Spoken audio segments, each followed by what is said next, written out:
So real analysis previous year question number 35 வந்து explain பண்ணனும் சொல்லியிருந்தேன் இல்லையா.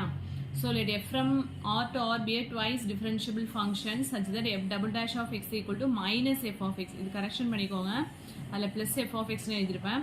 So minus f of x and f dash of x equal to g of x. If h of x equal to ஒரு function கொடுத்திருக்காங்க and if h of 5 equal to 10 ஆனதுனா then h of 10 ஓட value என்ன அப்படினு கேக்குறாங்க.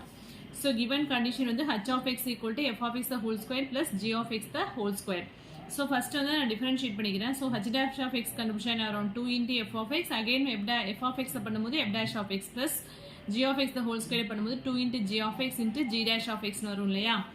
So இதுல வந்து நான் என்ன பண்றேன் அப்படினா f dash of x அப்படிங்கிறது நமக்கு என்ன given கொடுத்திருக்காங்க அப்படினா g of x அதை இங்க சப்ஸ்டிட்யூட் பண்றேன்.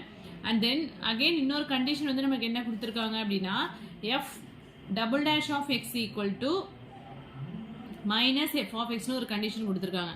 So அந்த f dash of x equal to g of x இருக்கு இல்லையா அதை வந்து again differentiate பண்றேன். f double dash of x equal to g dash of x னு கிடைக்கும். f double dash of x நமக்கு என்ன கொடுத்திருக்காங்க minus f of x. So இந்த f double dash of x க்கு பதிலா இங்க minus f of x substitute பண்ணிக்கிறேன் equal to g dash of x. So நம்ம இப்போ என்ன find out பண்ணிருக்கோம் இது வந்து given condition இது வந்து find out பண்ணிருக்கோம். இதை வந்து இங்க சப்ஸ்டிட்யூட் பண்ண போறோம். h dash of x இருக்கு இல்லையா 2 into f of x f dash of xங்கிறது என்ன அப்படினு சொன்னாக்க கொடுத்திருக்க condition f dash of x equal to g of x அதுக்கு பதிலா சப்ஸ்டிட்யூட் பண்ணிட்டு plus 2 into g of x g dash of x க்கு பதிலா என்ன சப்ஸ்டிட்யூட் பண்ணனும்னா minus f of x substitute பண்ணிக்கிறேன்.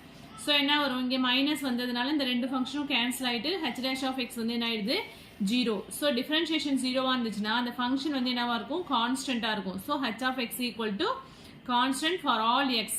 So நமக்கு என்ன கொடுத்திருக்காங்க given h of 5 equal to 10 இது நமக்கு என்ன கிடைச்சிருக்கு அப்படினா equal to constant for all x க்கு எந்த வேல்யூ எடுத்தாலுமே நமக்கு என்னதான் வரும் கான்ஸ்டன்ட் தான். So h of 5 equal to 10 அப்படினா கண்டிப்பா h of 10 ம் என்னதான் இருக்கும் அப்படினா 10 தான் இருக்கும். ஓகேவா கான்ஸ்டன்ட் வந்து எங்கேயுமே சேஞ்ச் ஆகாது இல்லையா. நமக்கு என்ன கிடைச்சிச்சு h of x equal to c for all x. given condition வந்து h of 5 equal to 10. So h of 10 போட்டாலும் நமக்கு 10 தான் h of 7 போட்டாலும் 10 தான். So இங்க எந்த வேல்யூ சேஞ்ச் ஆனாலும் இங்க உள்ள கான்ஸ்டன்ட் வந்து என்ன ஆகாது சேஞ்ச் ஆகுது. So h of 10 equal to 10.